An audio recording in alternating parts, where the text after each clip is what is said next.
ಕೇಶಾರ್ಯುವಂ ಚಕಲಯಶೋಧರಿಪೂರ್ಣಚಂದ್ರಂ ಶ್ರೀಮನ್ನೃಸಿಂಹಗುರುವರ್ಯಪದಾಬ್ಜಭೃಂಗಂ ಶ್ರೀಮನ್ನನಂತಗುರುವರ್ಯ ಸತಂಗುಣಾರ್ಥಂ ಸಂಪತ್ಕುಮಾರ ಗುರುವರ್ಯಮಹಂ ಪ್ರಪದ್ಯೆ. ವಸುರೇ ವಸುರಂ ದೇವಂ ಕಂಸಚಾಣೂರಮರ್ದನಂ ದೇವಕೀ ಪರಮಾನಂದಂ ಕೃಷ್ಣಂ ವಂದೇ ಜಗದ್ಗುರುಂ.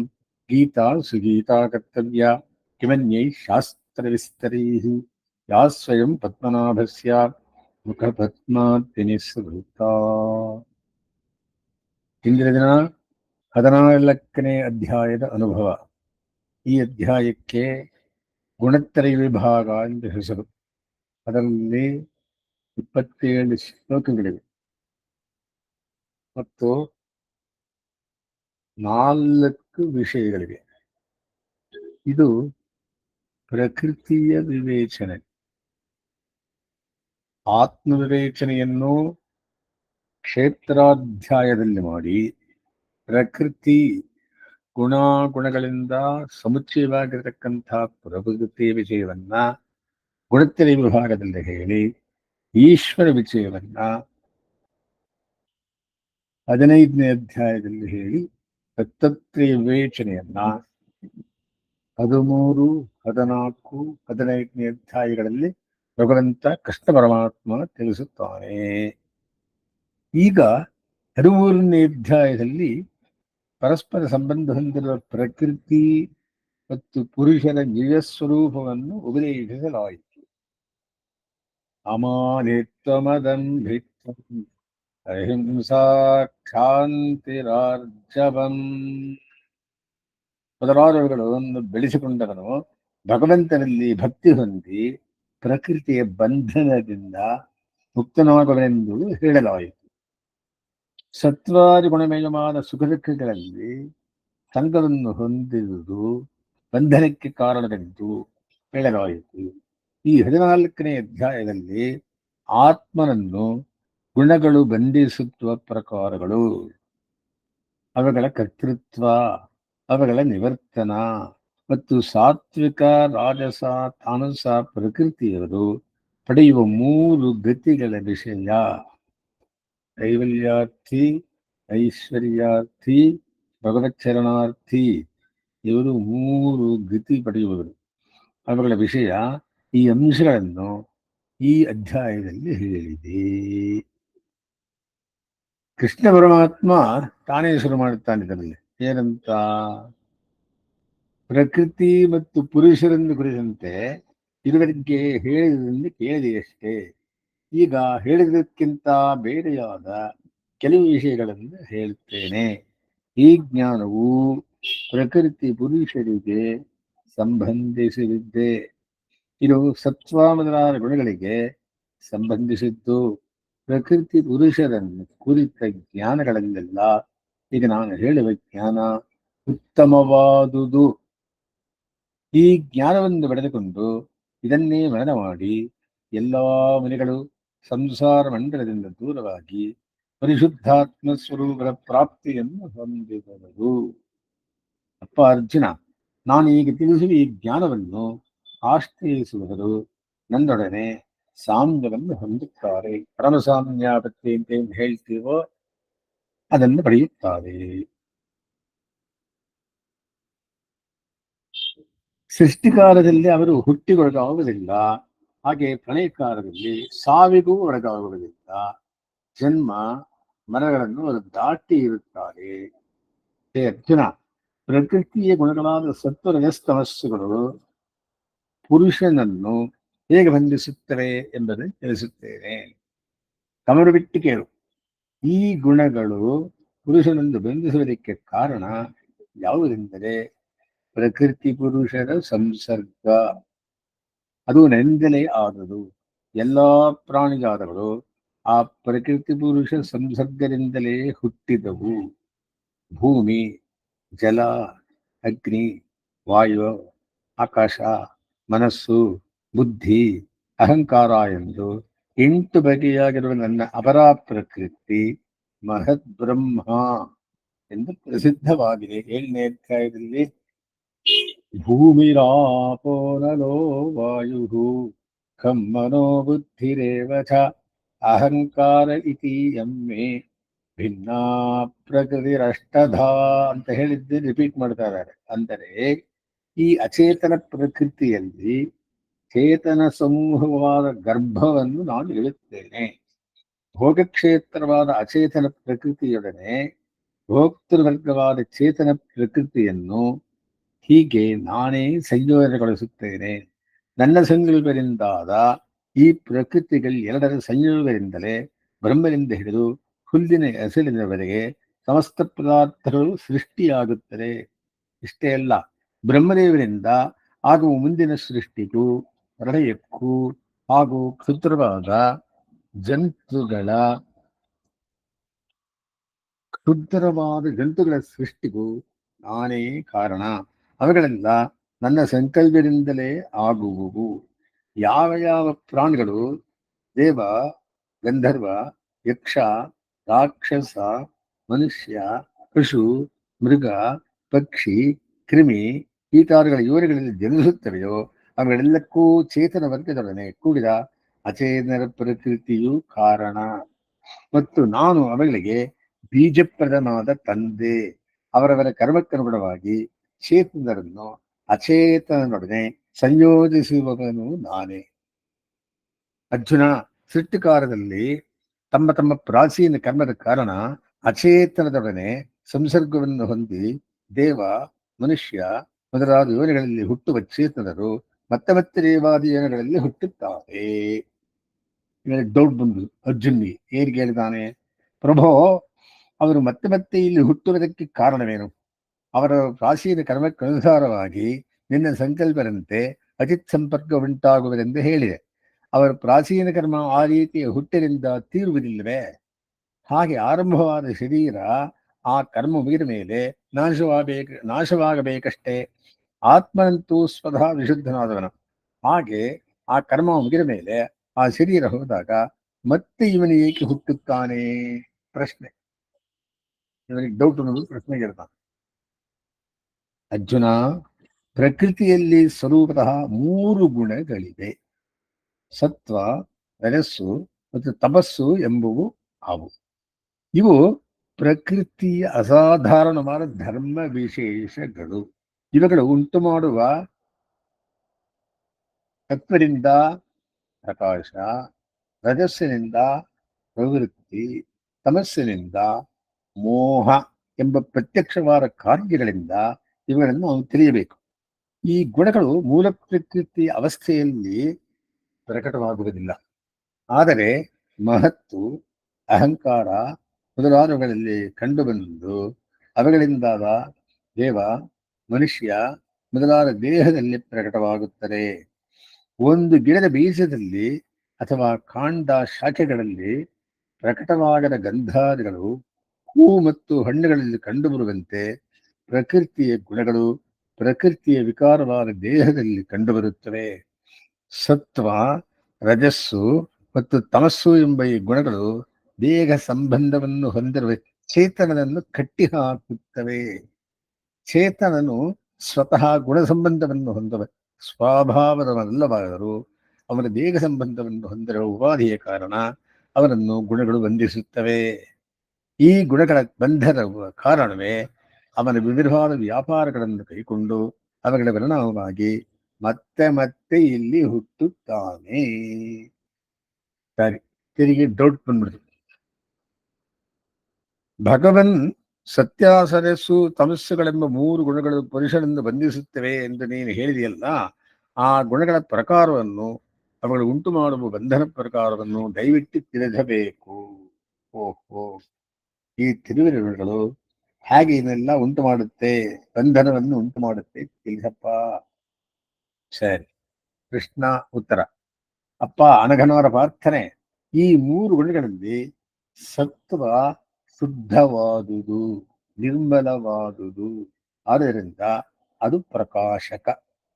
ಜ್ಞಾನ ಮತ್ತು ಸುಖಗಳ ಆವಿರ್ಭಾವವನ್ನು ಎಂದೂ ಅದು ಅಡ್ಡಿಪಡಿಸದು. ಪ್ರಕಾಶವನ್ನು, ಸುಖವನ್ನು ಉಂಟು ಮಾಡುವ ಸ್ವಭಾವ ಒಂದೇ ಅದರದ್ದು, ಸತ್ವಗಳದ್ದು. ಸತ್ವವು ಆರೋಗ್ಯಕ್ಕೂ ಕಾರಣ. ಜ್ಞಾನ ಮತ್ತು ಸುಖ ಇವುಗಳಲ್ಲಿ ಜೀವಾತ್ಮನಿಗೆ ಆಸಕ್ತಿಯನ್ನುಂಟು ಮಾಡಿ ಇದು ಜೀವನವನ್ನು ಬಂಧಿಸುತ್ತದೆ. ಜ್ಞಾನ ಮತ್ತು ಸುಖಗಳಲ್ಲಿ ಸಂಘ ಉಂಟಾಯಿತೆಂದರೆ ಮುಂದೆ ಜೀವನು ಅವುಗಳಿಂದ ಬೆಳೆಯುವ ಉಪಾಯಗಳಾದ ವೈದಿಕ ಮತ್ತು ಲೌಕಿಕ ಕಾರ್ಯಗಳಲ್ಲಿ ತೊಡಗುತ್ತಾನೆ ಮತ್ತು ಆಯಾ ವ್ಯಾಪಾರಗಳು ಫಲಗಳನ್ನು ಅನುಭವಿಸತಕ್ಕ ಜನ್ಮಗಳಲ್ಲಿ ಹುಟ್ಟುತ್ತಾನೆ. ಹೀಗೆ ಸತ್ವವು ಜ್ಞಾನ ಸುಖಗಳನ್ನು ಉಂಟು ಮಾಡುತ್ತದೆ ಮತ್ತು ಅವುಗಳಲ್ಲಿ ಸಂಘವನ್ನು ಉಂಟು ಮಾಡುತ್ತದೆ. ಸರಿ. ರಜೋ ರಾಗಾತ್ಮಕಂ ವಿದ್ಧಿ. ರಜೋಗಳು ರಾಗಕ್ಕೆ ಕಾರಣ. ಸ್ತ್ರೀ ಪುರುಷರಲ್ಲಿ ಪರಸ್ಪರ ಸ್ಪೃಹೆ ರಾಗ. ಇಂದ್ರಿಯಗಳಿಗೆ ಗೋಚರಿಸುವ ಶಬ್ದಾದಿ ವಿಷಯಗಳ ಮೇಲಿನ ಆಶೆಗೆ ಮತ್ತು ಪುತ್ರ ಮಿತ್ರ ಮೊದಲಾದ ಸಂಬಂಧಗಳೊಡನೆ ಕೂಡಿರುವ ಬಯಕೆಗೆ ಮತ್ತು ಅಭಿಮಾನಕ್ಕೆ ರಜೋಗುಣ ಕಾರಣ. ಆಶೆಯನ್ನುಂಟು ಮಾಡುವುದರ ಮೂಲಕ ಸ್ತ್ರೀಗಳಲ್ಲಿ ಸಂಘವನ್ನುಂಟು ಮಾಡಿ ರಜಸ್ಸು ಜೀವನಗಳನ್ನು ಬಂಧಿಸುತ್ತದೆ. ಈ ಆಶೆಗಳಿಗೆ ವಶನಾದವನು ಅವುಗಳನ್ನು ಪಡೆಯಲು ಬೇರೆ ಬೇರೆ ವ್ಯಾಪಾರಗಳಲ್ಲಿ ತೊಡಗುತ್ತಾನೆ. ಹಾಗೆ ಮಾಡಿದ ಪುಣ್ಯಪಾಪ ಕರ್ಮಗಳಿಗೆ ಅನುಸಾರ ಬೇರೆ ಬೇರೆ ಜನ್ಮಗಳನ್ನು ಪಡೆಯುತ್ತಾನೆ. ಹೀಗೆ ಇದು ಪುರುಷನನ್ನು ಬಂಧಿಸುತ್ತದೆ. ರಜಸ್ಸು ಹೀಗೆ ರಾಗ ವಿಷಯಗಳಲ್ಲಿ ತೃಷ್ಣೆ ಮತ್ತು ಸಂಘಕ್ಕೆ ಕಾರಣ. ಹಾಗೆಯೇ ಕರ್ಮದಲ್ಲಿ ಆಸಕ್ತಿಗೂ ಇದೇ ಕಾರಣ. ಅರ್ಜುನ, ತಮೋಗುಣವಾದರೂ ತಪ್ಪು ತಿಳುವಳಿಕೆಯಿಂದ ಹುಟ್ಟಿ ತಪ್ಪು ತಿಳುವಳಿಕೆಯನ್ನೇ ಉಂಟು ಮಾಡಿದರು. ಎಲ್ಲಾ ಜೀವನಗಳಿಗೂ ಅದು ಮೋಹವನ್ನುಂಟು ಮಾಡಿ ಯಥಾರ್ಥವಾದ ಜ್ಞಾನವನ್ನು ಉಂಟು ಮಾಡುತ್ತದೆ. ಯಥಾರ್ಥ ಅಲ್ಲದ ಜ್ಞಾನವನ್ನು ಉಂಟು ಮಾಡುತ್ತದೆ.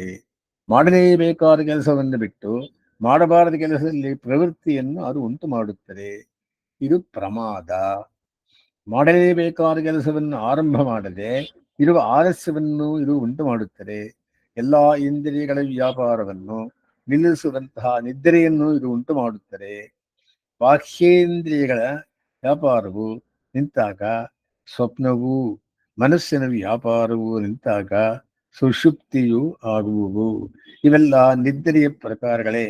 ಹೀಗೆ ಪ್ರಮಾದ, ಆಲಸ್ಯ, ನಿದ್ರೆಗಳ ಮೂಲಕ ತಮಸ್ಸು ಜೀವನಗಳನ್ನು ಬಂಧಿಸುತ್ತದೆ. ಇದು ಅತ್ಯಂತ ಪರಿಹರಣೀಯವಾದುದು ಎಂದು ತಿಳಿ. ಔಟ್ ಬಂದು ತಿರುಗಿ ಏನ್ ಕೇಳ್ತಾನೆ? ಪ್ರಭು, ಈ ಮೂರು ಗಣಗಳು ಪುರುಷನನ್ನು ಬಂಧಿಸುವ ಪ್ರಕಾರಗಳಲ್ಲಿ ಪ್ರಧಾನವಾದ ಪ್ರಕಾರಗಳು ಯಾವುವು? ಗುಣಬಂಧವಿದಾಂತೇಷಾಂ. ಯಾವ ತರ ಬಂಧಕ್ಕೊಳಗಾಗತ್ತೆ ಹೇಳಪ್ಪ.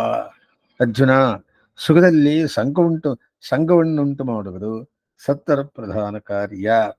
ಜ್ಞಾನ ಸಂಘವು ಈ ಸುಖಾರ್ಥಕ್ಕಾಗಿಯೇ. ರಜಸ್ಸಿನ ಪ್ರಧಾನವಾದ ಕಾರ್ಯಕ್ರಿಯೆಯಲ್ಲಿ ಸಂಘವನ್ನುಂಟು ಮಾಡುವುದು. ರಾಗ, ತೃಷ್ಣೆ ಮೊದಲಾದವುಗಳೆಲ್ಲ ಕ್ರಿಯೆಯಲ್ಲಿ ಪರ್ಯವಸಾನವಾಗುತ್ತವೆ. ವಸ್ತುವಿನ ಯಥಾರ್ಥ ಜ್ಞಾನವನ್ನು ಮರೆಸಿ ವಿಪರೀತ ಜ್ಞಾನವನ್ನು ತಮಸ್ಸು ಉಂಟು ಮಾಡಿ ಪ್ರಮಾದದಲ್ಲಿ, ಎಂದರೆ ಮಾಡಬೇಕಾದದಕ್ಕೆ ವಿಪರೀತವಾದ ಪ್ರವೃತ್ತಿಯಲ್ಲಿ ಸಂಘವನ್ನುಂಟು ಮಾಡುತ್ತದೆ. ಸಿರಿ ಡೌಟ್ ನೋಡು. ಕೃಷ್ಣ ಪರಮಾತ್ಮ ಕೇಳ್ತಾನೆ, ಈ ಲೋಕದಲ್ಲಿರುವ ದೇವಾದಿಗಳೆಲ್ಲರ ಶರೀರವು ಪ್ರಕೃತಿಯ ಪರಿಣಾಮವೇ ತಾನೆ. ಪ್ರಕೃತಿಯ ಸ್ವರೂಪಕ್ಕನುಗುಣವಾಗಿ ಈ ಮೂರು ಗಣಗಳು ಸರ್ವತ್ರ ಸರ್ವದಾ ಇರುತ್ತವಲ್ಲ. ಈ ಮೂರು ಗುಣಗಳು ಪರಸ್ಪರ ವಿರುದ್ಧವಾದ ಸ್ವಭಾವ ಹೊಂದಿವೆ. ಅವು ಪರಸ್ಪರ ವಿರುದ್ಧವಾಗಿ ಹೇಗೆ ಕಾರ್ಯಕರವಾದವು? ಯಥಾರ್ಥ ಜ್ಞಾನವನ್ನುಂಟು ಮಾಡಿದರೆ ಮತ್ತೊಂದು ಯಥಾರ್ಥ ಜ್ಞಾನವನ್ನುಂಟು ಮಾಡುತ್ತದೆ. ಒಂದು ಸುಖ ಸಂಘವನ್ನುಂಟು ಮಾಡಿದರೆ ಮತ್ತೊಂದು ದುಃಖ ಸಂಘಕ್ಕೆ ಕಾರಣವಾಗಿದೆ. ಹೀಗೆ ಪರಸ್ಪರ ವಿರುದ್ಧವಾದ ಕಾರ್ಯಗಳು ಹೇಗೆ ಉಂಟಾಗಬಲ್ಲವು? ಸರಿ, ಕೃಷ್ಣ ಪರಮಾತ್ಮ ಉತ್ತರ ಕೊಡ್ತಾನೆ. ಪ್ರಕೃತಿಯ ಧರ್ಮಗಳಾದ ಸತ್ವರಜಸ್ಸುಗಳು ಮೂರೂ ಸಹ ಆತ್ಮನೊಡನೆ ಸಂಸರ್ಗ ಹೊಂದಿವೆ ಎಂಬುದು ನಿಜವೇ. ಆದರೂ ಜೀವನಗಳ ಪ್ರಾಚೀನ ಕರ್ಮದ ಕಾರಣ ಮತ್ತು ಅವರವರು ಸೇವಿಸುವ ಆಹಾರ ಭೇದದ ಕಾರಣ ಅವುಗಳಲ್ಲಿ ವೈಷಮ್ಯ ಉಂಟಾಗಿ ಹೆಚ್ಚು ಕಡಿಮೆ ಆಗುತ್ತದೆ. ಒಮ್ಮೆ ಸತ್ವವು ಉದ್ರಿಕ್ತವಾಗಿ ರಜಸ್ಸು ಮತ್ತು ತಮಸ್ಸನ್ನು ಅಡಗಿಸಿರುತ್ತದೆ. ಮತ್ತೊಮ್ಮೆ ತಮಸ್ಸು ಉದ್ರಿಕ್ತವಾಗಿ ರಜಸ್ಸು ಮತ್ತು ಸತ್ವವನ್ನು, ಇನ್ನೊಮ್ಮೆ ರಜಸ್ಸು ಉದ್ರಿಕ್ತವಾಗಿ ಸತ್ವ ತಮಸ್ಸುಗಳನ್ನು ಅಡಗಿಸಿರುತ್ತವೆ.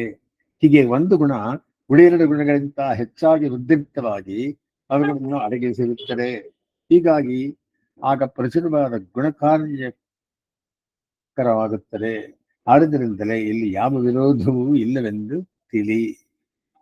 ಅರ್ಜುನ: ದೇವದೇವ, ಈ ಮೂರು ಗುಣಗಳಲ್ಲಿ ಯಾವುದು ಯಾವಾಗ ಪ್ರಬುದ್ಧವಾಗಿದೆ ಎಂಬುದನ್ನು ನಾವು ತಿಳಿಯುವುದು ಹೇಗೆ? ಸ್ವಲ್ಪ ಹೇಳಿ ಸ್ವಾಮಿ. ಪ್ರಶ್ನೆ. ಅದಕ್ಕೆ ಉತ್ತರ: ಅಪ್ಪ ಕುರುನಂದನ, ಒಂದು ಸಮಯದಲ್ಲಿ ಯಾವ ಯಾವ ಕಾರ್ಯಗಳು ಆಗುವುವೆಂಬುದನ್ನು ಚೆನ್ನಾಗಿ ಅರಿತು ಆ ಕಾರ್ಯಗಳಿಂದ ಆ ಸಮಯದಲ್ಲಿ ಯಾವ ಗುಣ ಪ್ರಬುದ್ಧವಾಗಿದೆ ಎಂಬುದನ್ನು ಅರಿಯಬೇಕು. ಯಾವಾಗ ಕಣ್ಣು ಮೊದಲಾದ ಎಲ್ಲಾ ಜ್ಞಾನೇಂದ್ರಿಯಗಳಲ್ಲಿ ವಸ್ತುಗಳ ನಿಜಸ್ವರೂಪ ಪ್ರಕಾಶಿಸಿ ಜ್ಞಾನ ಉಂಟಾಗುವುದೋ ಆಗ ಸತ್ವಗುಣ ಪ್ರವೃದ್ಧವಾಗಿದೆ ಎಂದು ತಿಳಿಯಬೇಕು. ಅಯ್ಯ ಭರತರ್ಷಭ, ತನ್ನದೆಂಬ ಪದಾರ್ಥವನ್ನು ಬಿಟ್ಟುಕೊಡದಿರುವ ಲೋಭ, ಯಾವ ಪ್ರಯೋಜನದ ಉದ್ದೇಶವೂ ಇಲ್ಲದೆ ವ್ಯರ್ಥವಾದ ಜ್ಯೇಷ್ಠಗಳಲ್ಲಿ ತೊಡಗುವ ಪ್ರವೃತ್ತಿ, ಅಪೇಕ್ಷಿತವಾದ ಪ್ರಯೋಜನಗಳಿಗಾಗಿ ಕೆಲಸಗಳಲ್ಲಿ ತೊಡಗುವುದು, ಇಂದ್ರಿಯಗಳಿಂದ ಉದ್ರಿಕ್ತವಾಗಿರುವುದು, ಐಂದ್ರಿಯಿಕವಾದ ವಿಷಯಗಳಲ್ಲಿ ಇಚ್ಛೆ ಉಂಟಾಗುವುದು, ಇವು ರಜಸ್ಸು ಪ್ರವೃದ್ಧವಾದಾಗ ಉಂಟಾಗುತ್ತವೆ.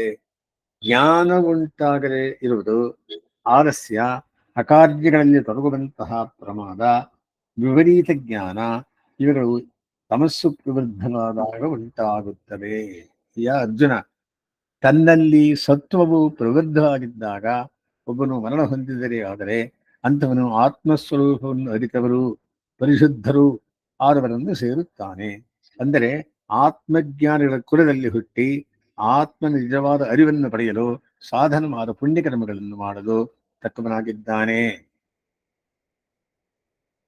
ತನ್ನಲ್ಲಿ ರಜಸ್ಸು ಪ್ರಬುದ್ಧವಾಗಿದ್ದಾಗ ಮೃತನಾದವನು ಕರ್ಮದಲ್ಲಿ ಆಸಕ್ತಿಯುಳ್ಳವರ ಗುರುಗಳಲ್ಲಿ ಜನಿಸಿ ಸ್ವರ್ಗ ಮೊದಲಾದ ಫಲಗಳನ್ನು ಪಡೆಯಲು ಸಾಧನವಾದ ಕರ್ಮಗಳನ್ನು ಮಾಡುತ್ತಾನೆ.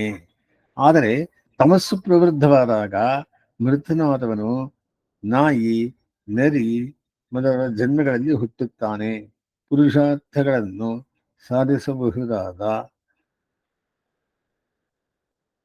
ಸಾಧಿಸಲು ಅರ್ಹನೇ ಆಗದೆ ಹೋಗುತ್ತಾನೆ.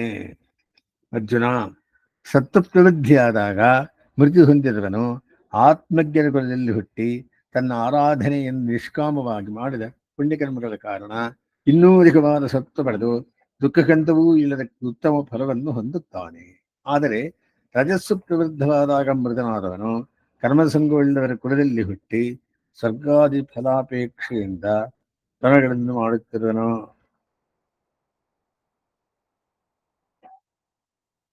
ಆ ಕರ್ಮಗಳಿಂದ ಮತ್ತೆ ಮತ್ತೆ ಹುಟ್ಟುವವನಾಗಿ ರಜಸ್ಸನ್ನೇ ಇನ್ನೂ ವೃದ್ಧಿ ಮಾಡಿಕೊಳ್ಳುವನು. ಹೀಗೆ ಕರ್ಮಾರಂಭದ ಪರಂಪರೆಯಲ್ಲಿ ಸಿಕ್ಕಿಬಿದ್ದು ಸಾಂಸಾರಿಕ ದುಃಖವೆಂಬ ಫಲ ಪಡೆಯುವನು. ಹಾಗೆ ತಮಸ್ಸು ಪ್ರವೃದ್ಧವಾದಾಗ ಮೃತನಾದವನು ಪಡೆಯುವ ಫಲವಾದರೂ ಅಜ್ಞಾನದ ಪರಂಪರೆಯೇ. ಸರಿ, ಇನ್ನೂ ಡೌಟ್ ಬಂದು. ಏನ್ ಡೌಟು? ದೇವ, ಸತ್ವವು ಹೊಮ್ಮುವುದರಿಂದ ಆಗುವ ನಿರ್ಮಲವಾದ ಫಲ ಯಾವುದು? ಒಂದೊಂದಾಗಿ ಹೇಳಿ ಸ್ವಾಮಿ, ಎಲ್ಲ ಒಟ್ಟಿಗೆ ಹೇಳಿದ್ರೆ ಅರ್ಥ ಆಗೋಲ್ಲ. ಸತ್ವ ಉದ್ರೇಕವಾದಾಗ ಆ ನಿರ್ಮಲ ಫಲ ಯಾವುದು? ಕೃಷ್ಣ ಹೇಳ್ತಾನೆ. ಅರ್ಜುನ, ಸತ್ವವು ಕ್ರಮಕ್ರಮವಾಗಿ ಅಧಿಕವಾದಾಗ ಅದರಿಂದ ಆತ್ಮನ ನಿಜ ಸ್ವರೂಪದ ಜ್ಞಾನ ನಿಖರವಾಗಿ ಗೋಚರಿಸುತ್ತದೆ. ಹಾಗೆಯೇ ರಜಸ್ಸು ಅಧಿಕವಾದಾಗ ಸ್ವರ್ಗಾದಿ ಫಲಗಳ ಲೋಭ ಉಂಟಾಗುತ್ತದೆ. ಆದರೆ ತಮಸ್ಸು ಅಧಿಕವಾದಂತೆ ಅಜ್ಞಾನ ಮೂಡುತ್ತದೆ ಮತ್ತು ಜ್ಞಾನ ಕಣ್ಮರೆಯಾಗುತ್ತದೆ. ಅರ್ಜುನ, ಮೇಲೆ ಹೇಳಿದ ರೀತಿಯಲ್ಲಿ ಸತ್ವಗುಣದಲ್ಲಿ ನೆಲೆಸಿದವರು ಇನ್ನೂ ಮೇಲೆ ಮೇಲೆ ಹೋಗುತ್ತಾರೆ. ಕ್ರಮವಾಗಿ ಸಂಸಾರ ಒಂದರಿಂದ ಬಿಡುಗಡೆ ಹೊಂದುತ್ತಾರೆ. ರಜೋಗುಣದಲ್ಲಿ ನೆಲೆಸಿರುವವರು ಅಪೇಕ್ಷಿತವಾದ ಫಲಗಳನ್ನು ದೊರಕಿಸಿಕೊಡುವ ಕರ್ಮಗಳನ್ನು ಮಾಡುವವರಾಗಿ ಆ ಫಲಗಳನ್ನು ಅನುಭವಿಸಿ ಮತ್ತೆ ಹುಟ್ಟುವವರಾಗಿ ಮತ್ತೆ ಅದೇ ಕರ್ಮಗಳನ್ನು ಮಾಡುವವರಾಗಿ ನಡುವೆ ನಿಲ್ಲುತ್ತಾರೆ. ಇದು ಪುನರಾವೃತ್ತಿಯ ಕಾರಣ ದುಃಖವೆಂದೇ ತಿಳಿ. ಉತ್ತರೋತ್ತರವಾಗಿ ನಿಕೃಷ್ಟವಾದ ತಮಸ್ಸಿನಲ್ಲಿ ನಿಂತವರು ಇನ್ನೂ ಹೆಚ್ಚಿನ ಅಧೋಗತಿಗೆ ಕ್ರಮಕ್ರಮವಾಗಿ ಇಳಿಯುತ್ತಾರೆ. ಮನುಷ್ಯ ಜನ್ಮದಿಂದ ಪ್ರಾಣಿ ಜನ್ಮ, ಕ್ರಿಮಿಕೀಟಾದಿಗಳ ಜನ್ಮ, ಸ್ಥಾವರ ಜನ್ಮ, ಇನ್ನೂ ಕೆಳಗಿನ ಗುಲ್ಮರೆಗಳ ಜನ್ಮ ಮತ್ತು ಕೆಳಗಿನ ಶಿಲಾಕಾಷ್ಠಾದಿಗಳ ಜನ್ಮವನ್ನು ಹೊಂದುತ್ತಾರೆ. ಸರಿ ಅರ್ಜುನ, ಈ ಗುಣಾತೀತನ ವಿಚಾರ ಹೇಳುತ್ತೇನೆ ಕೇಳು. ಗುಣವನ್ನು ದಾಟಿದವನಿಗೆ ಫಲಾಪೇಕ್ಷೆ ಇಲ್ಲದೆ ಮಾಡಿದ ಪುಣ್ಯಕರ್ಮಗಳ ಕಾರಣ ಮತ್ತು ವಿಹಿತವಾದ ಆಹಾರ ಸೇವನೆಯಿಂದ ಸತ್ವಗುಣವನ್ನು ಬೆಳೆಸಿಕೊಳ್ಳುವವರು ಮೂರು ಗುಣಗಳನ್ನು ಮೀರುವರು. ರಜಸ್ಸು ಮತ್ತು ತಮಸ್ಸನ್ನು ಹೀಗೆ ಅಡಗಿಸಿದವರು ಉತ್ಕೃಷ್ಟವಾದ ಸತ್ವ ಗುಣದಲ್ಲಿ ನೆಲೆಸಿದವರಾಗಿ ಗುಣಗಳಿಂದ ಬೇರೆ ಕರ್ತೃವನ್ನು ಕಾಣುವುದಿಲ್ಲ. ಗುಣಗಳೇ ಅವುಗಳ ಪ್ರವೃತ್ತಿ ಅನುಸಾರವಾಗಿ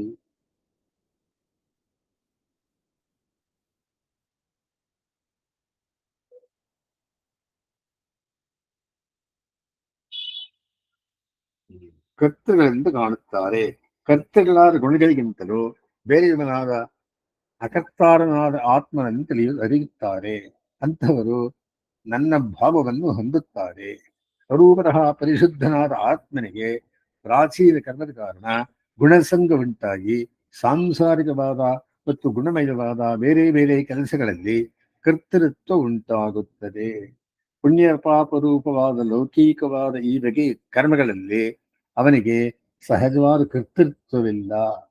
ಆತ್ಮನು ಎಡೆಯಿಲ್ಲದ ಜ್ಞಾನ ಸ್ವರೂಪಿ ಎಂದು ಯಾವಾಗ ಒಬ್ಬನು ಆತ್ಮನನ್ನು ತಿಳಿಯುವನೋ ಆಗ ಪರಮಾತ್ಮನಾದ ನನ್ನೊಡನೆ ಅವನು ಸಾಮಾನ್ಯವನ್ನು ಹೊಂದುತ್ತಾನೆ.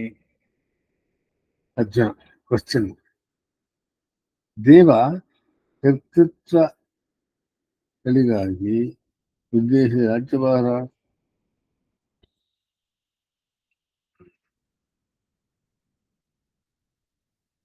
ಕರ್ತೃಗಳ ಗುಣಗಳಿಗಿಂತ ಅಕರ್ತೃವಾದ ಆತ್ಮನು ಬೇರೆಯವನು ಎಂದು ತಿಳಿಯುವನು ನಿನ್ನ ಭಾವವನ್ನೇ ಹೊಂದುತ್ತಾನೆಂದು ಹೇಳಿದೆಯಲ್ಲ, ಆ ಸ್ಥಿತಿ ಎಂಥದು ಅಂತ ಕೇಳ್ತಾನೆ.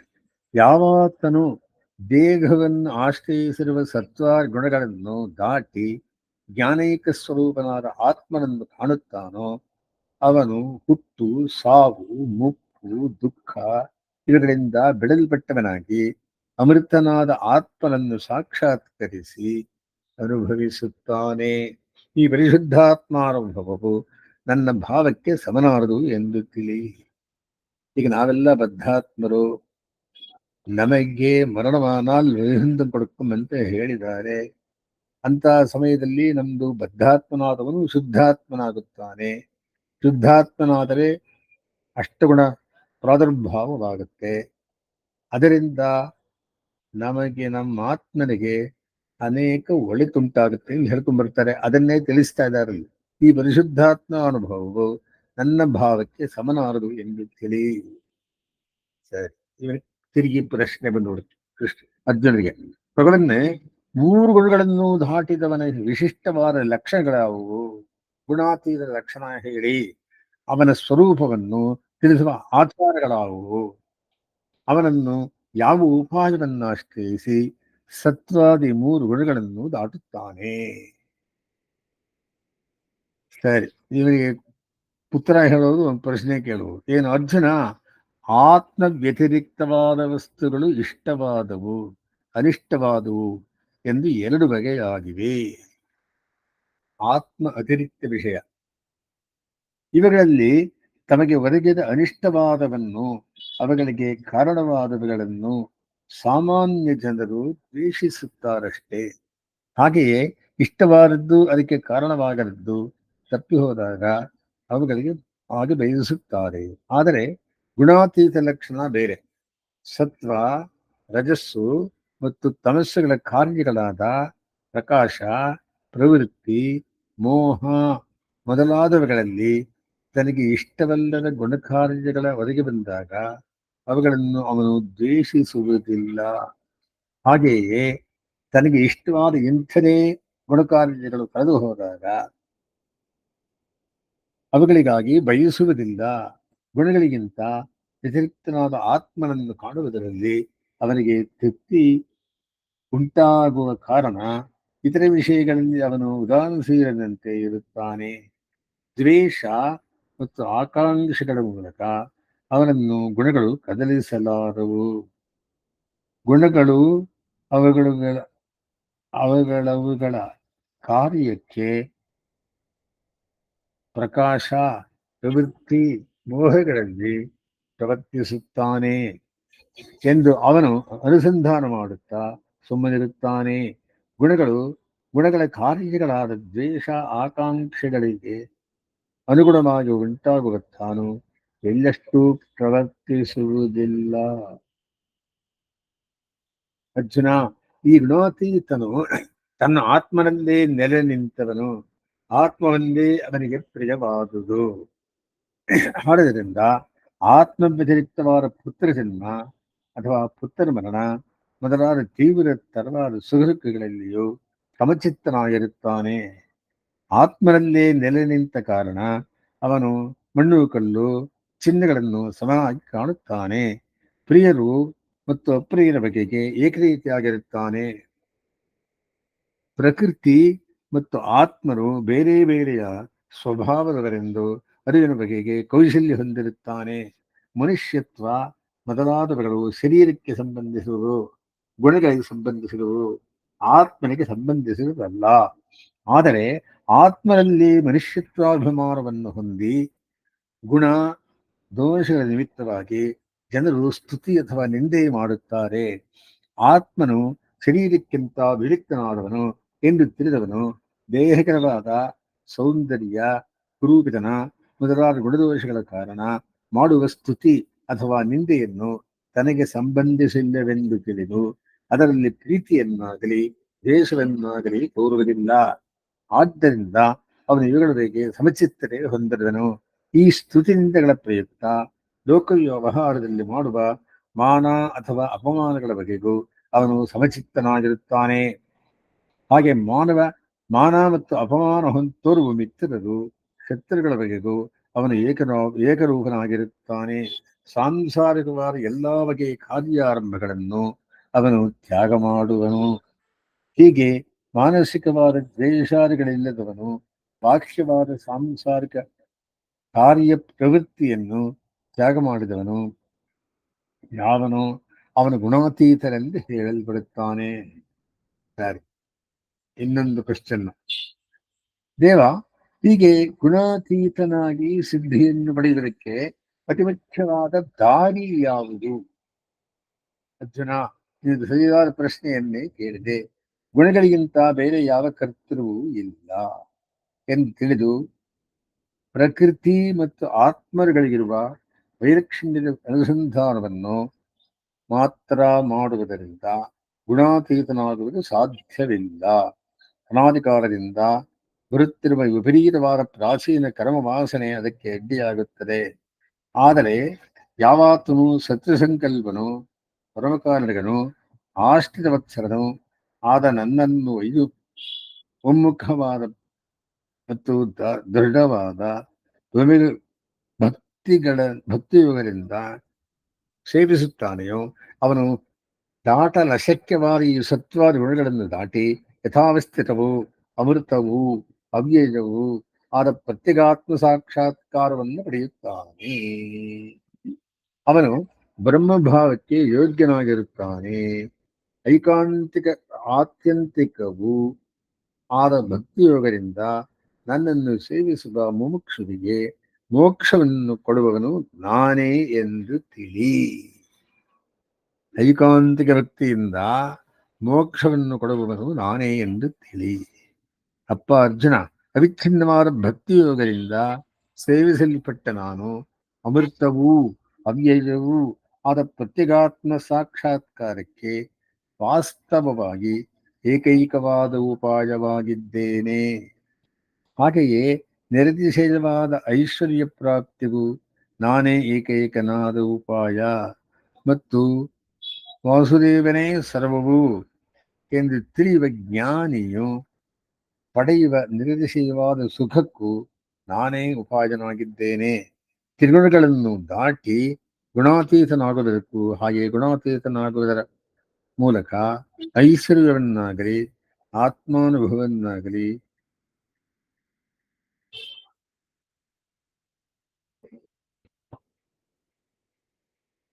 ಅಥವಾ ನನ್ನಲ್ಲೇ ಆಗಲಿ ಪಡೆಯುವುದಕ್ಕೂ ನನ್ನಲ್ಲಿ ಏಕಾಂತ ಭಾವದಿಂದ ಪ್ರವೃತ್ತಿ ಮಾಡುವುದೊಂದೇ ಮಾರ್ಗ.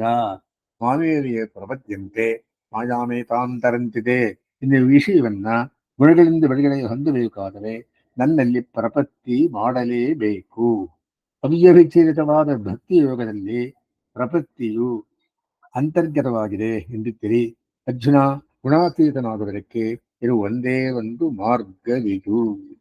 ಆದ್ದರಿಂದ ಈ 14ನೇ ಅಧ್ಯಾಯದಲ್ಲಿ ಹೇಳಲ್ಪಡುವ ವಿಷಯವೆಂದರೆ ಗುಣಬಂಧವಿದಾಹ. ಗುಣಗಳಿಗಿಂತ ಗುಣಗಳಾದ ಸತ್ವರಜಸ್ತಮಸ್ಸುಗಳು ಈ ಚೇತನನ್ನು ಬಂಧಿಸುವ ವಿಧಗಳು. ತೇಷಾಂ ಕರ್ತೃತ್ವಂ, ಚೇತನದ ಪ್ರಾರಬ್ಧ ಕರ್ಮಾನುಗುಣವಾಗಿ ಪ್ರಾಪ್ತವಾಗಿರುವ ದೇಹ ಮೂಲಕವೇ ಈ ಚೇತನರಿಗೆ ಕರ್ತೃತ್ವವಾದ್ದರಿಂದ ದೇಹಕ್ಕೆ ಕರ್ತೃತ್ವವೇ ವಿನ ತನ್ನ ಪರಿಶುದ್ಧಾತ್ಮ ಸ್ವರೂಪಕ್ಕೆ ಸಂಬಂಧಿಸಿರುವಲ್ಲವೋ ಎಂಬ ಅನುಸಂಧಾನವಿರಬೇಕು. ವಾಸ್ತವವಾಗಿ ಇರತಕ್ಕ ವಿಷಯವೂ ಹಾಗೆಯೇ. ಈತನಿಗೆ ಯೋಗ ನಿಷ್ಪತ್ತಿ ಉಂಟಾಗಿ ದೇಹಾವಸಾನವು ಒದಗಿದರೆ ಅಚ್ಚಿದಾದಿಗತಿಯು ಪ್ರಾಪ್ತವಾಗಿ ವಿರಜಾವಗಾಹನೆಯ ಲಭಿಸಿದಂತೆ ಗುಣಾತ್ಮಯವು, ಅಂದರೆ ಈ ಹೇಯಪ್ರಾಕೃತ ದೇಹ ವಿಯೋಗವು ಉಂಟಾದಾಗ ಈ ವಿಧವಾದ ಕರ್ಮ ಮೂಲವಾದ ಕರ್ತೃತ್ವ ಭೋಕ್ತೃತ್ವಗಳು ತೊಲಗುವವು. ಅಪ್ರಾಕೃತ ಶರೀರ ಉಂಟಾಗಿ ಕರ್ಮವಶ್ಯತೆ ಇಲ್ಲದಿರುವ ಮತ್ತು ಸ್ವಾಮಿಗೆ ಕೈಂಕರ್ಯವನ್ನು ಮಾಡುವ ಕರ್ತೃತ್ವವು, ನಿರತಿಶಯ ಪರಿಪೂರ್ಣಾನುಭವ ರೂಪ ಭೋಕ್ತೃತ್ವವೂ ಉಂಟು. ಆದ್ದರಿಂದ ಇಲ್ಲಿಯಾದರೂ ಕರ್ತೃತ್ವವಿಲ್ಲ, ದೇಹ ಮೂಲಕವಾರದೆ ಎಂದು ಅನುಸಂಧಾನ. ಇದು ನಾಣ್ಯಂಗುಣೇಭ್ಯ ಕರ್ತಾರಂ ಯಥಾದೃಷ್ಟ ಅನುಪಶ್ಯತಿ ಎಂದು 19ನೇ ಶ್ಲೋಕದಲ್ಲಿ ಉಪಪಾದಿತವು ಮತ್ತು ಗುಣಾವರ್ತಂತರಿತ್ಯೇವ ಯೋಗತಿಷ್ಠಿತಿ ನೇಂಗತೆ ಎಂದು 23ನೇ ಶ್ಲೋಕದಲ್ಲೂ ಉಪಪಾದಿತವು. ತನ್ನಿವರ್ತನಂ, 3ನೇ ವಿಷಯ. ಆ ಗುಣಗಳಿಂದ ಎಂದರೆ ಆ ಗುಣಗಳಿರುವ ಶರೀರದಿಂದ ನಿವೃತ್ತಿಯ ಪ್ರಕಾರವು. ಇದು 22ನೇ ಶ್ಲೋಕದಿಂದ ಆರಂಭಿಸಿ 26ನೇ ಶ್ಲೋಕದವರೆಗೆ ಮಾಂಚಯೋ ವ್ಯಭಿಚಾರಂತೆ ವ್ಯಭಿಚಾರೇಣ ಭಕ್ತಿಯೋಗೇನ ಸೇವತೆ ಸಗುಣಾನ್ ಸಮತೀತನ್ ಬ್ರಹ್ಮಭೂಯೋ ನ ಕಲ್ಪತೆ ಎಂದು ಮುಗಿಸಿ ಉಪಮಾನಿಸಲ್ಪಡುತ್ತದೆ. ಗತಿತ್ರಯ ಸ್ವಮೂಲತ್ವಂ, ಕೊನೆಯ ವಿಷಯ, ಕೊನೆಯ ಶ್ಲೋಕ.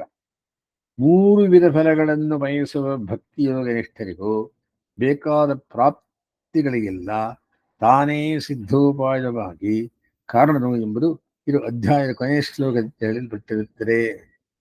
ಕಾರಣನು ಎಂಬುದು ಇದು ಅಧ್ಯಾಯದ ಕೊನೆಯ ಶ್ಲೋಕ. ಆರ್ತನು ಮತ್ತು ಅರ್ಥಾರ್ಥಿಯು ಬೇಕಾದ ಐಶ್ವರ್ಯಕ್ಕೋ ಜಿಜ್ಞಾಸುವಿನ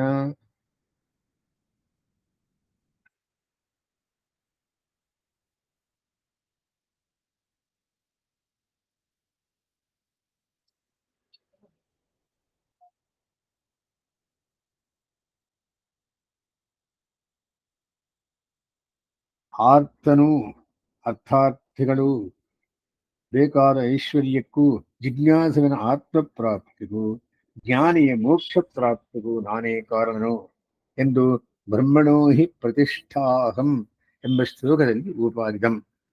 ಅಥವಾ ಪ್ರಸ್ತುತವಾದ ಜ್ಞಾನಿಯ ಭಕ್ತಿಯೋಗ ವಿಷಯವಾಗಿ ಅರ್ಥ ಮಾಡುವುದು ಯುಕ್ತವೆಂದರೆ ಯೋಗದಲ್ಲಿ ಪ್ರವೇಶ, ಯೋಗ ನಿಷ್ಪತ್ತಿ, ಅಚ್ಚಿದಾದಿಗತಿಯ ಮೂಲಕ ಅಮೃತತ್ವ, ಹೀಗೆ ಎಷ್ಟು ಗತಿತ್ರಯಕ್ಕೂ ತಾನೇ ಸಿದ್ಧೋಪಾಯ ಎಂಬರ್ಥವು.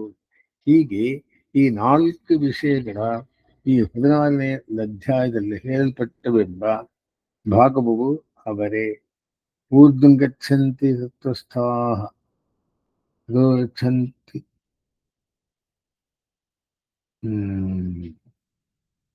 ಮಧ್ಯೆ ತಿಷ್ಠಂತಿ ರಾಜಸಾಃ ಜಗನ್ಗುಣವೃತ್ತಿಸ್ಥಾಃ ಅಧೋ ಗಚ್ಚಂತಿ ತಾಮಸಾಃ ಎಂಬಲ್ಲಿ ಹೇಳಲ್ಪಟ್ಟಿರುವ 3 ಗತಿಗಳಿಂದ ಈ ಗತಿತ್ತರೆಯ ಶಬ್ದದಿಂದ ಅರ್ಥ ಮಾಡುವುದೆಂದರೆ ಕ್ರಮವ್ಯತ್ಯಸ್ತನಾಗುತ್ತದೆ.